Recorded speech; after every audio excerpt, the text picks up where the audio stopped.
இது நிச்சயமா நடந்துடக்கூடாதுப்பா, இது மட்டும் நடந்துச்சுன்னா அவ்வளோதான்ப்பா அப்படின்னு உலகத்தில் இருக்கிற அநேக மக்கள் ப்ரே பண்ண ஒரு விஷயம் அவங்களுடைய விஷுக்கு அகெயின்ஸ்டா இப்போ நடந்துகிட்டு இருக்குது. பிப்ரவரி 28 நாம எல்லாரும் அநேகமாக காலையில் தூங்கிட்டு இருந்திருப்போம்.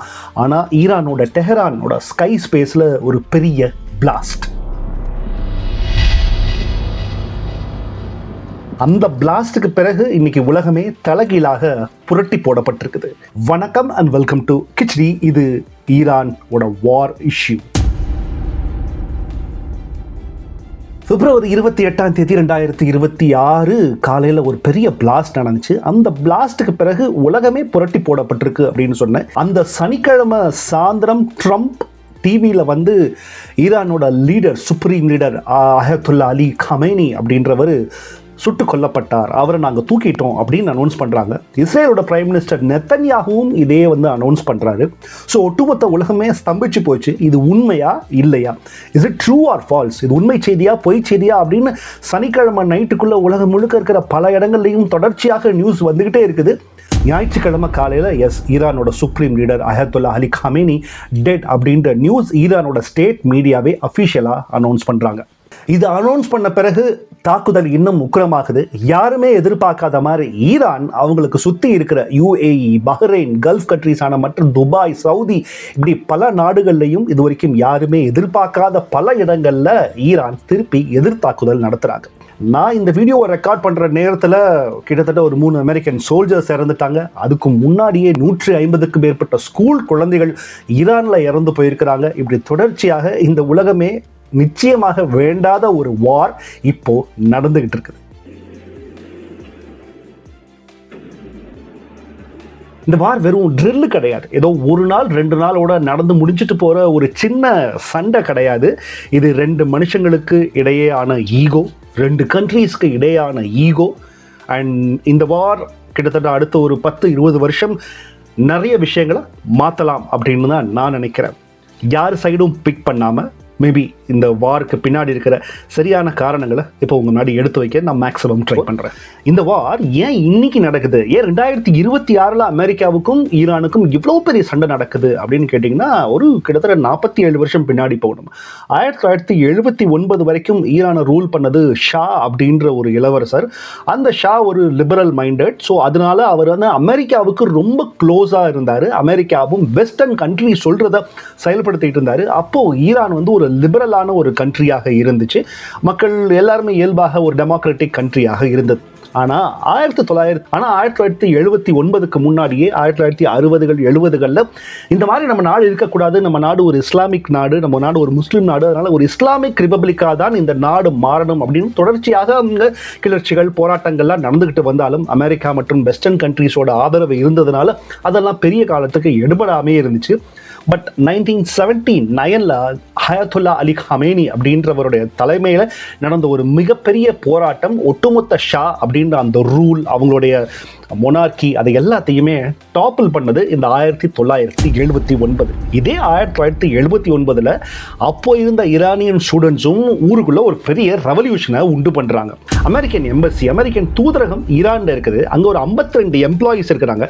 அந்த 82 எம்ப்ளாயீஸையும் அவங்க ஹோஸ்டேஜாக பிடிச்சி வைக்கிறாங்க. 444 நாள் கிட்டத்தட்ட அவங்க பிடிச்சி வைக்கிறாங்க. அவங்க வெளியே போக முடியாது. என்ன அப்படின்னா, கிட்டத்தட்ட அவங்க எல்லாருமே இங்கேருந்து கிளம்பி போயாகணும், நாங்கள் சொல்கிறபடி கேட்டாகணும், இந்த இஸ்லாமிக் ரிபப்ளிக் இங்கே வரணும் அப்படின்ற ஒரு பேஸில் இந்த பெரிய ஹோஸ்டேஜ் ட்ராமா நடக்குது. கிட்டத்தட்ட ஒரு 1.5 வருஷம் கழித்து அவங்க எல்லாரையும் வெளியிடுறாங்க. ஸோ இது முக்கியமான ஒரு பாயிண்ட் 1979.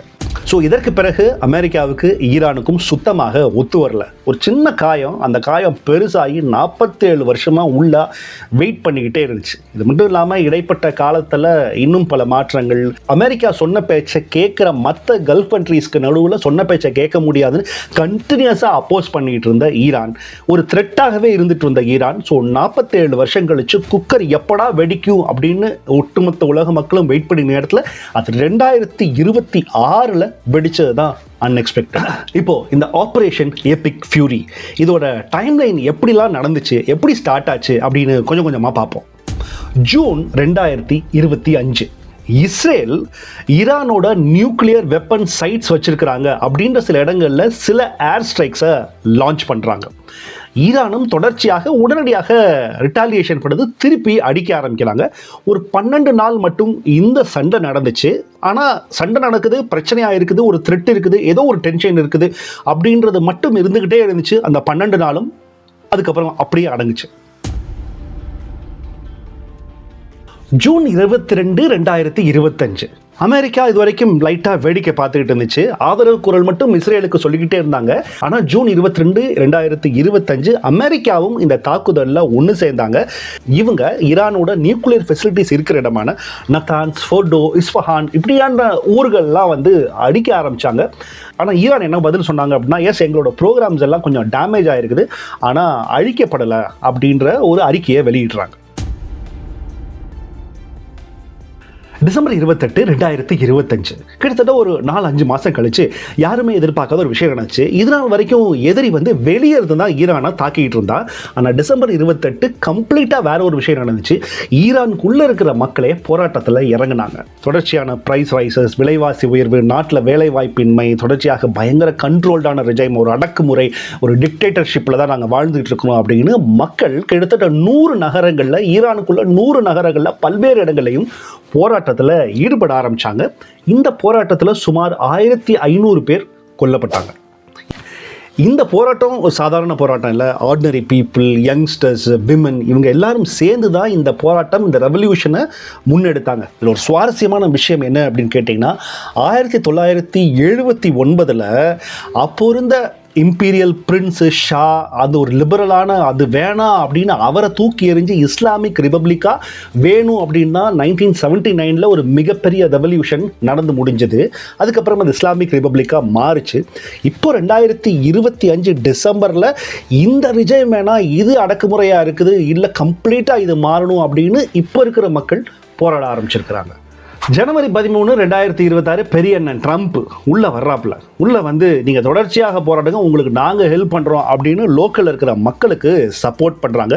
பிப்ரவரி 24 ஓமன் மினிஸ்ட்ரி என்ன பண்ணுறாங்க அப்படின்னா, இஸ்ரேல் அமெரிக்காவோட சேர்ந்து ஈரானுக்கு நாங்கள் மத்தியஸ்தம் பண்ணுறோம் அப்படின்னு வந்து அந்த உள்ள என்ன இருக்குது, அவங்க நிஜமாவே நியூக்ளியர் வெப்பன்ஸ்லாம் வச்சுருக்காங்களா, அது எந்த அளவுக்கு, அதெல்லாம் கொஞ்சம் குறைச்சிக்கிறதுக்கு நாங்கள் ரெடியாக இருக்கிறோன்னு மத்தியஸ்தம் பண்ணுறதுக்கு ட்ரை பண்ணுறாங்க.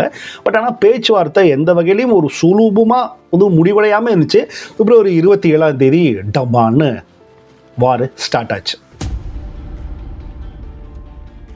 இதுக்கு பேர் தான் ஆப்ரேஷன் எபிக் ஃபியூரி.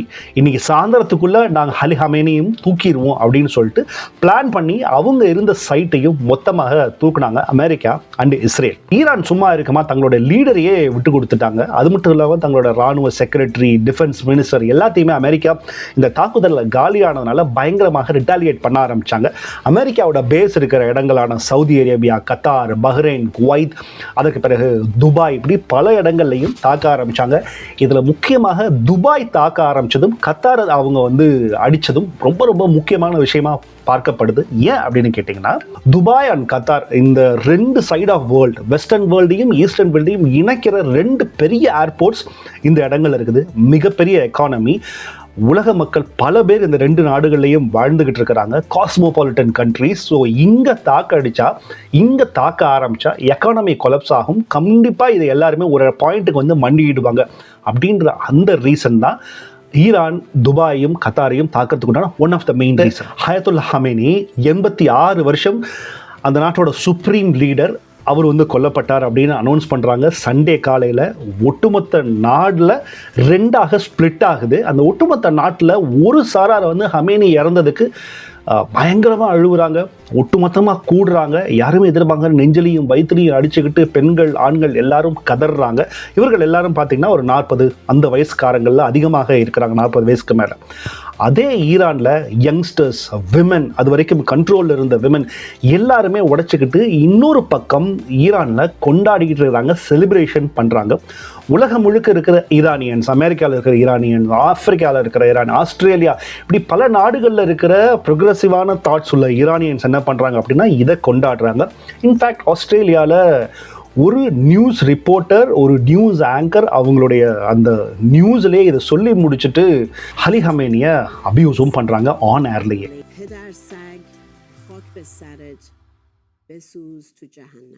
இப்படி தான் ஈரானோட இருக்கிற அந்த ரிஜைமுக்கு, அலி ஹமேனியோட ரிஜைமுக்கு உலகமே ரெண்டாக ஸ்ப்ளிட் ஆகிருக்குது. ஈரான் ரொம்ப ஸ்ட்ராங்காக தான் இந்த போரில் இப்போ வரைக்குமே இருக்கிறாங்க. இஸ்லாமிக் ரெவல்யூஷனரி கார்ட்ஸ் அப்படின்னு ஈரானோட ஒரு அமைப்பு இருக்குது. அவங்க தான் வந்து கிட்டத்தட்ட ஒரு மிலிட்ரி மாதிரி தான் வச்சுக்கலாம். அவங்க தான் இதோட ஆப்ரேஷனை ஃபுல்லாக ஹேண்டில் பண்ணுறாங்க. எங்கெல்லாம் யூஎஸ் அண்ட் இஸ்ரேல் பேஸ் இருக்கோ, யாரெல்லாம் சப்போர்ட் பண்ணுறாங்களோ அவங்க எல்லாரையும் நாங்கள் அடிப்போம் அப்படின்ற ரேஞ்சில் தான் அந்த வீடியோ ரெக்கார்ட் பண்ணுற வரைக்குமே அடிச்சுக்கிட்டு இருக்கிறாங்க. கத்தாரில் அடிக்க ஆரம்பிச்சிட்டாங்க, துபாயில் அடிக்க ஆரம்பிச்சிட்டாங்க, யாருமே எதிர்பார்க்காத மாதிரி பல நாடுகளில் பக்கத்தில் இருக்கிற குவைத்தில் அடிக்க ஆரம்பிச்சிட்டாங்க. தொடர்ச்சியாக ஒரு 3 யூஎஸ் மிலிட்ரி மெம்பர்ஸ் செத்துட்டாங்க. அங்கங்கே காயங்கள் இதெல்லாம் நடந்துக்கிட்டு இருக்குது. ஆனால் இதுக்கு முன்னாடி யூஎஸ் அண்ட் இஸ்ரேல்காரங்க என்ன பண்ணியிருக்கிறாங்க அப்படின்றதையும் நம்ம சொல்லி ஆகணும்.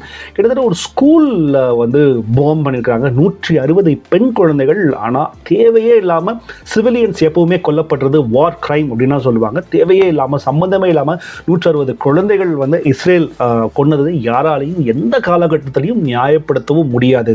நம்ம எல்லாருமே ஒன்று யோசிச்சுக்கிட்டே இருந்திருப்பீங்க இந்த வீடியோ பொறுத்த வரைக்கும். எதுக்கு இதில் சம்மந்தமே இல்லாமல் இஸ்ரேல் ஆஜராயிட்டே இருக்கானே அப்படின்னு தான் கேட்குறீங்க. ரொம்ப சிம்பிளான விஷயம். யார் பெரியவன் அப்படின்ற ஈகோ தான். அந்த என்டையர் மிடில் ஈஸ்டர்ன் பகுதியில் வந்து இஸ்ரேல் வந்து ஒரு பெரிய நேஷனாக, ஜூவிஷ் நேஷனாக, ஒரு பயங்கர மிலிட்ரி பவர்ட் நேஷனாக ரொம்ப காலகட்டமாக வந்துக்கிட்டே தான் இருக்குது. இதற்கு அகெயின்ஸ்டாகவோ இல்லை இன்னொரு நாடு பக்கத்தில் இருக்கிற அதே மிடில் ஈஸ்டர்ன் இருக்கிற இன்னொரு நாடு மிலிட்ரியாக, நியூக்ளியராக ஒரு ஸ்ட்ராங்காக ஆயிட்டாங்க அப்படின்னா அவங்களுக்கு அது த்ரெட்டு. அது த்ரெட்டாக யாருமே வரக்கூடாது அப்படின்றதான் இஸ்ரேலோட ஒரே ஒரு மோட்டிவ். இதற்கு சப்போர்ட்டாக அமெரிக்காவுக்கு தன்னை மிஞ்சி யாருமே இந்த உலகத்தில் இருக்கக்கூடாது அப்படின்ற ஒரு விஷயமும் தொடர்ச்சியாக எல்லா காலகட்டத்திலையும் இருக்குது. அது மிலிட்ரியாகவும் சரி, எக்கனாமியாகவும் சரி, தான் சொல்கிற பேச்சை தான் கேட்டு இந்த மற்ற நாடுகள்லாம் எப்பவுமே இருக்கணும் அப்படின்ற ஒரு பெரிய மோட்டிவ். இதில் ஈரான் வசமாக இப்போ வந்து சிக்கியிருக்கு. இதுதான் இந்த ஒட்டுமொத்த ஆப்ரேஷன் எபிக் ஃபியூரி. இதுக்கு பின்னாடி இருக்கிற, இந்த வாருக்கு பின்னாடி இருக்கிற சைக்காலஜி. இப்போ இதில் என்னென்ன சினாரியெல்லாம் அவுட்கம்மாக இருக்குது கடைசியாக பார்ப்போம். அதாவது ட்ரம்ப் சொன்ன மாதிரி ஈரானியன் மக்கள் வந்து ரைஸ் ஆகலாம். இன்னொரு பெரிய ரெவல்யூஷன் ஈரானில் உண்டாகலாம். இந்த IRGG, இஸ்லாமிக் ரெவல்யூஷனரி கார்ட் குரூப்ஸ்னு சொல்லப்படுற அந்த இன்ஃப்ராஸ்ட்ரக்சர் மொத்தமாக டேமேஜ் ஆகலாம். புது கவர்மெண்ட் ஃபார்ம் ஆகலாம். அந்த கவர்மெண்ட் ட்ரம்ப்புக்கு ஆதரவாக இருக்கலாம். ஈரானில் எந்த பிரச்சனையும் இல்லாமல் அது பாட்டுக்கு போகலாம். பட் தொடர்ச்சியாக இந்த இஸ்லாமிக் குரூப் அப்பப்போ போராடிக்கிட்டே இருப்பாங்க. ஆனால் அவங்க கிட்ட அந்த பவரோ, மணியோ, எக்கானமியோ இல்லாமல் போகிறதுக்குண்டான வாய்ப்புகளும் அங்கே உருவாகலாம். It gets worse. இந்த ரிஜைம், இப்போ இருக்க ரிஜைம் சர்வைவ் ஆகலாம். ஏன்னா அலி ஹமேனி போனாலும் அவருக்கு அடுத்து இம்மீடியட்டாக இன்னொருத்தரும் வந்துட்டார். அவரும் அந்த இஸ்லாமிக் ரிபப்ளிக்காக தான் ஈரானை வச்சுக்கணும் அப்படின்னு நினைப்பாங்க. அவங்க தொடர்ச்சியாக இந்த பிரச்சனையை இன்னும் பெருசாவாங்க. ஈராக் 2003 யோசிச்சு பாருங்கள், இன்னும் பெருசாக ஆகலாம். தொடர்ச்சியாக அவங்களும் அடிச்சுக்கிட்டே இருக்கலாம். அப்போது உலகத்தோட 20% ஆஃப் ஆயிலை ப்ரொடியூஸ் பண்ணுற ஈரான், அந்த ஆயில் எல்லாமே அவங்க கண்ட்ரோலில் தான் இருக்கிறாங்க. அவங்க மூலமாக தான், அவங்கள கிராஸ் பண்ணி தான் இந்த கப்பல் எல்லாமே போயாகணும். அதனால் வஸ் ஆகலாம் நம்ம எல்லாத்துக்குமே. டீல் இப்போ புதுசாக வந்திருக்கிற ரிஜைம், அமெரிக்கா இஸ்ரேலோட அந்த நியூக்ளியர் ஒப்பந்தம், அதுதான் முக்கியமான விஷயமே. அந்த அணுசக்தி ஒப்பந்தம், அவங்களுக்கு இருக்கிற யுரேனியம் ரிச் அந்த நியூக்ளியர் ப்ரோக்ராமை மொத்தமாக அதை அழிக்கணும், கைவிடணும். இதுக்கு அவங்க டீலுக்கு ஓகே ஆகிற பட்சத்தில் இந்த போர் வந்து அப்படியே நிற்பாட்டப்படும், இல்லை டெம்பரரியாக பாஸ் செய்யப்படும். ஈரானும் கொஞ்சம் கொஞ்சமாக ரீபில்ட் செய்யப்படும். ஓகே, நாங்கள் இஸ்லாமிக் ரிபப்ளிக்காகவே இருந்திருக்கோம், சில ரூல்ஸை மட்டும் தளர்த்திக்கிறோம் அப்படின்னு அமெரிக்கா அண்ட் இஸ்ரேல் கிட்ட சொல்கிறதுக்கு வாய்ப்பு இருக்குது. பட் இந்த சினாரியோ நடக்கிறதுக்கு வாய்ப்புகள் ரொம்ப ரொம்ப கம்மி அப்படின்னு தான் நான் நினைக்கிறேன். பை த வே, நெக்ஸ்ட் வீடியோவில் யார் இந்த அலி ஹமேனி அப்படின்ற விஷயத்தை நம்ம தெரிஞ்சுக்கிட்டே ஆகணும். தொடர்ச்சியாக இதை பற்றின அப்டேட்ஸ் அண்ட் தொடர்ச்சியாக இதை பற்றின வீடியோஸ் வேணும்னா மறக்காமல் இதை லைக் பண்ணிவிட்டு கீழே கமெண்ட் பண்ணுங்கள். அண்ட் முடிஞ்ச வரைக்கும் நான் யார் சைடும் எடுக்காமல் தான் இந்த வீடியோ பண்ணும் அப்படின்னு நான் நினைக்கிறேன். ஏன்னா நம்மளோட தமிழ் யூடியூப்பில் பார்த்தீங்க அப்படின்னா இன்னும் யாராவது ஒரு சைடு எடுத்துறாங்க. அலி ஹமேனி வந்து பயங்கரமான ஒரு வீரனாக சில பேர் தூக்கி வச்சு கொண்டாடுறாங்க. இன்னொரு பேர் வந்து ட்ரம்ப் அண்ட் நெத்தன்யாஹூ அவங்களுக்கும் ஃபேவராக பண்ணுறாங்க. பட் எனிவே, நம்ம முடிஞ்ச வரைக்கும் என்ன விஷயமோ அது இதுக்கு பின்னாடி இருக்க விஷயத்தை தான் நான் சொல்ல ட்ரை பண்ணுறேன். சப்போர்ட் பண்ணுங்கள். சேனலுக்கு ஃபஸ்ட் டைம் பார்க்குறவங்களா இருந்தால் சப்ஸ்கிரைப் பண்ணிவிட்டு இந்த பெல் ஐக்கனையும் ப்ரெஸ் பண்ணுங்கள். இன்ஸ்டாகிராம் நம்மளோட சேனல் இருக்குது, அதையும் ஃபாலோ பண்ணிக்கோங்க. வாட்ஸ்அப்லேயும் சேனல் இருக்குது, ஜாயின் பண்ணிங்க. லிங்க் எல்லாம் டிஸ்கிரிப்ஷனில் இருக்குது. நன்றி, வணக்கம்.